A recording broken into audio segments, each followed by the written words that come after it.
Eu quero ler um pouquinho da palavra com você e meditar, e quem sabe depois, se o pastor entender ou alguém entender, a gente pode abrir para algumas perguntas, né? Quero meditar um pouquinho em João capítulo 4, abra sua Bíblia.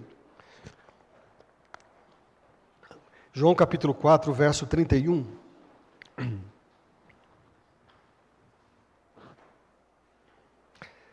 Eu vou ler na NVI, se a sua tradução for diferente, não tem problema, acompanhe. Verso 31 do capítulo 4, diz assim: enquanto isso os discípulos insistiam, dizendo: Mestre, come alguma coisa. Mas ele lhes disse: tenho algo para comer que vocês não conhecem. Então os seus discípulos disseram uns aos outros: será que alguém lhe trouxe comida? E disse Jesus: a minha comida é fazer a vontade daquele que me enviou e concluir a sua obra. Vocês não dizem, daqui a 4 meses haverá colheita? Eu lhes digo, abram os olhos e vejam os campos. Eles estão maduros para a colheita. E aquele que colhe já recebe o seu salário e colhe para a vida eterna, de forma que se alegram juntos com o que semeia e o que colhe. Assim, é verdadeiro o ditado: um semeia e o outro colhe. Eis, e eu os enviei para colherem o que vocês não cultivaram, e outros realizaram o trabalho árduo, e vocês vieram a usufruir do trabalho deles.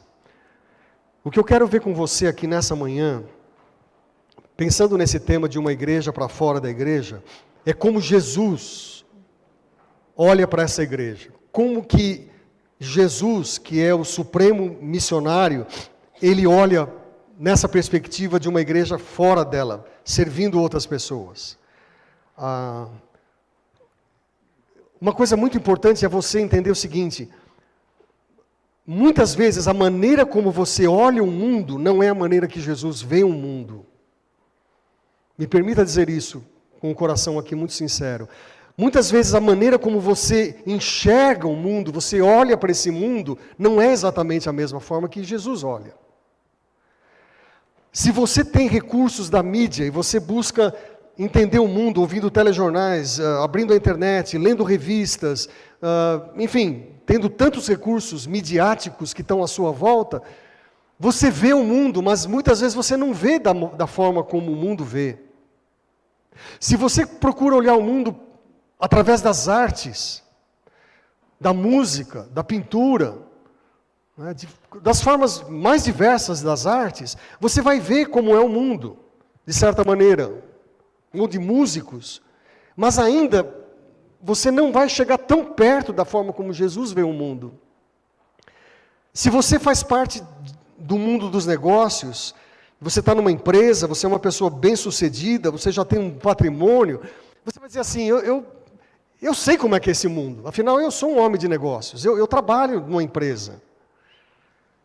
Eu queria pedir permissão a você para, quem sabe, pensar um pouco mais, ter um pouco de abertura, aquilo que o Celso escreveu, depor as armas, né? Estar com o coração mais aberto, para entender de que maneira nosso Senhor Jesus Cristo vê esse mundo que está fora das portas da igreja.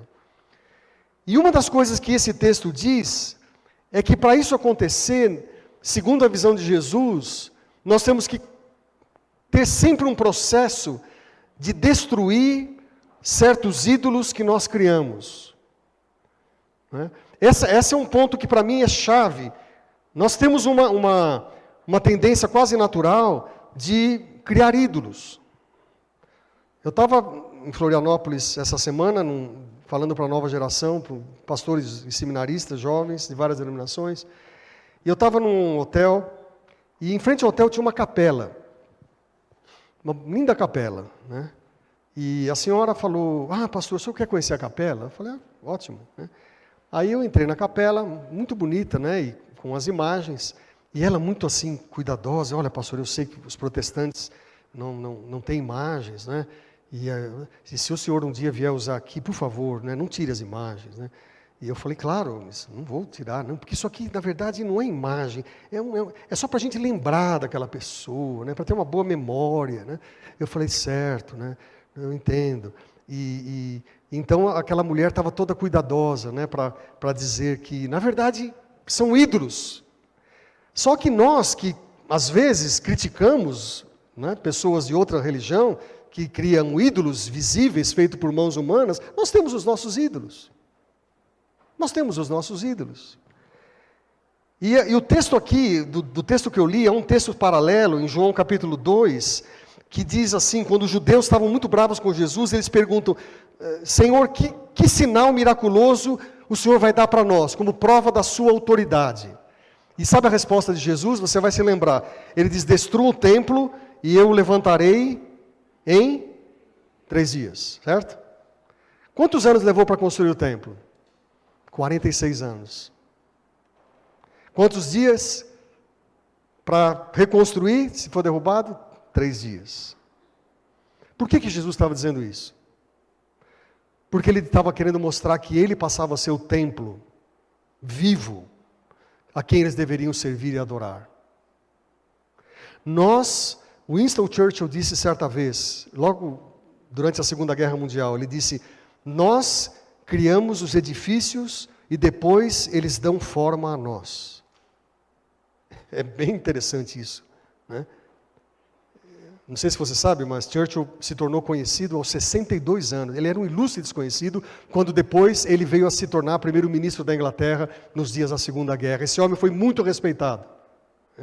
Conta a história que um dia ele foi numa formatura de um grande seminário, de uma grande faculdade na Inglaterra, e ele sobe, e as pessoas dizem um grande discurso. Ele sobe com o chapéu, com o charuto na mão, e ele diz assim uma frase, não desistam. Agora o cara vai começar. E ele falou, não desistam. Não desistam. Desceu, foi embora, falou, tchau. Esse foi o discurso de Churchill, né? E esse homem disse certa vez que nós temos esse costume de criar ídolos, criar prédios, que depois eles dão forma a nós. Pode ser um escritório. Eu me lembro que quando a CEPAL se desligou da América, nós nos tornamos uma missão nacional, nós vendemos a casa que nós tínhamos em Santo Amaro, uma grande casa ali perto do Borba Gato. A casa, na verdade, era dos americanos, eles nos deram liberdade, nós investimos o recurso, e aí os diretores se reuniram e falavam, acabou o escritório. Em todos esses anos eu não tenho escritório, muito tempo. E o lugar que a gente se reúne é, muitas vezes nós nos reunimos ali na esquina da Paulista com a Augusta, na Livraria Cultura, sentamos lá, tomamos um café, oramos. Eu lembro que um dia estava lá, o Fernando Henrique estava lançando o livro, a gente falou, o Fernando Henrique está aí, tá bom, vamos continuar aqui, porque nós temos uma agenda nossa, né? E aí continuamos, né? E ficamos horas ali. Outras vezes vamos para o frango assado, na Castelo Branco, e sentamos lá, né? Porque o risco de nós criarmos uma estrutura dentro da igreja é muito forte. E nós nos acostumamos com o que está aqui. E Jesus disse exatamente isso, que ele queria destruir aquela visão ainda do templo. E quais são alguns dos ídolos que provavelmente nos assediam mais? A você e a mim. Um deles é o hedonismo. Quando os religiosos estavam no templo, vendendo, você lembra do texto, bois, ovelhas, pombas, e Jesus vem e joga o azorrague e critica tudo aquilo, a gente vai falar, puxa, mas esses caras eram muito safados, né, de vender coisa no templo e tal. E aí Deus vai lá, e o Senhor vai lá e vai. Eu fiquei pensando um pouco diferente. Vender é bom, dá prazer. Vender e comprar. Comprar, as pessoas do sexo feminino têm uma força interior assim forte, né? Muito forte. Acalme a sua esposa indo ao shopping, acalme a sua esposa comprando alguma coisa. Por quê? Porque dá, né? Cria um clima legal, né? Então, quando eu vejo Jesus falando dessas questões de estar vendendo isso no templo, eu não vejo tanto quanto a questão do templo, se bem que isso é necessário, mas por trás disso tem um prazer. Dá prazer comprar. Não é por todo, você vai no shopping, quanto mais sacola tiver andando, fala, puxa, esse cara deve ser legal, né? Um monte de sacolinha, pequena, grande, média, todo mundo andando de sacolinha na mão, né? E quando você vende uma coisa, embolsa uma grana, fala, puxa, que coisa boa, né? Meu saldo aumentou. No fundo, a gente acalenta esse sentimento. Uma outra coisa que provavelmente Jesus está falando, quando a missão sai fora da igreja, e o templo tem que ser destruído, e o ídolo tem que ser destruído, é o desejo incontrolável do sucesso. Eu falei isso ontem de relance. Mas a sociedade nossa impõe uma força dentro de nós que tem que dar certo, que tem que ter sucesso. Isso no meio evangélico, vocês não imaginam como isso cresceu. Há pastores completamente destruídos, há líderes destruídos no meio da igreja do Brasil, porque para alguns eles não deram certo. Há crentes que estão dizendo assim, Senhor, por que para ele está tudo em ordem e para mim não? Por quê? O que está errado? E aí vem um infeliz e diz assim, você está em pecado, meu irmão. Você tem que estar em pecado. Às vezes, tem algumas pessoas que têm que corrigir mesmo. Mas vem essas frases, né, emblemáticas, né? Dallas Willard, que vocês conhecem, muitos já leram livros dele, ele diz o seguinte, o apetite por títulos e recompensas públicas na vida humana e na vida religiosa, ele diz, é algo assombroso, isso dentro da igreja. A ostentação de credenciais e currículos, e ainda boa parcela que se considera normal como parte da nossa cultura de autoestima, faz com que as pessoas tenham uma vida longe da presença de Deus. E ele termina assim, basta ver quem é celebrizado e por que nas nossas igrejas e nas nossas organizações. Está aqui na Conspiração Divina, de Dallas Willard. Basta você ver. E Jesus está dizendo assim, para fazer a missão, fora, você tem que lutar contra isso. Não espere que você vai ser fácil, porque o nosso ego fala alto. E muitas vezes nós não conhecemos as realidades espirituais. E isso faz com que a gente não consiga destruir alguns ídolos. O que o Cesário falou essa manhã, de pessoas tomadas por demônios, pessoas que estão debaixo do jugo de Satanás, né, falando claramente, e que precisam ser libertas pelo poder do sangue de Cristo, isso é realidade que você tem que entender. Nossa mente racional, não é? As coisas do que estão na nossa mente, elas às vezes ficam aqui, elas não conseguem. E você precisa pedir graça para Deus e dizer assim, Senhor, muda, né? Abre a minha visão. Eu quero ser suficientemente inteligente para absorver a palavra, para ler. Eu não estou falando nada de obscurantismo, de anti-intelectualismo, eu estou falando de uma realidade espiritual. Nós temos que destruir alguns ídolos, irmãos. Nós temos que ser crentes fervorosos, né? Que orem no poder do Senhor, que falem no poder do Espírito Santo, que creiam que Deus ainda faz sinais, prodígios e milagres nos nossos dias. Mas a igreja fora da igreja é isso. Eu nunca esqueço que uma vez eu falei com um homem, acho que você lembra do Gilberto Pickering, era um homem que trabalhou com tribos indígenas muitos anos. E ele disse um dia para mim, Oswaldo, eu fiquei 40 anos ou 30 anos numa tribo indígena, ninguém me falou de batalha, de luta contra o diabo. E ele falou, eu ficava lá tentando conversar, e o cara dormia, né? Dormia. E depois eu falava, e ele não ouvia. E eu falava, depois eu volto. Né? E ficou assim. São ídolos que nós criamos. E Jesus fala, vocês vão derrubar, em 3 dias será reconstruído. E Jesus ressurreto. A outra coisa que está aqui nesse texto, tem a ver com algumas das prioridades que Jesus vai pedir de você fora da igreja, desse templo. Lembra do texto que eu li? Eles chegam assim para Jesus e dizem assim, Jesus, come alguma coisa. Jesus, come alguma coisa. E ele diz assim, eu tenho algo para vocês comerem que vocês não conhecem. Esse foi o contraponto de Jesus. E os discípulos disseram uns aos outros, será que alguém trouxe comida? Mente ainda bem, né? Bem carnal ainda. E aí Jesus diz, a minha comida é fazer a vontade do meu Pai. Só para você entender melhor, Jesus havia acabado o diálogo com a mulher samaritana, ele havia falado da água viva, e agora ele estava com os discípulos, e eles queriam que eles mudassem a perspectiva, que eles mudassem o canal, que eles mudassem a prioridade. E eles estavam dizendo assim, Jesus, coma, é hora de comer. E isso para mim tem a ver com certos postulados que a gente cria, status quo, né, que aquilo sempre vai ser assim, sempre foi assim. O que aconteceu na segunda conferência, ou na primeira, ou na terceira, aconteceu. Isso é história, que a gente pode agradecer. Mas o que tem para frente? Você se lembra daqueles que chegaram a Jesus e disseram, Senhor, vamos entrar num acordo aqui. Eu vou servir o Senhor, mas primeiro eu quero sepultar o meu pai. Aí o outro diz assim, eu vou seguir, mas eu quero me despedir dos meus pais. Razões mais do que justas aparentes. Negativo. Se você conhecer um pouco da cultura judaica, você vai entender que essas duas pessoas estavam sempre dizendo assim, Senhor, não conte comigo.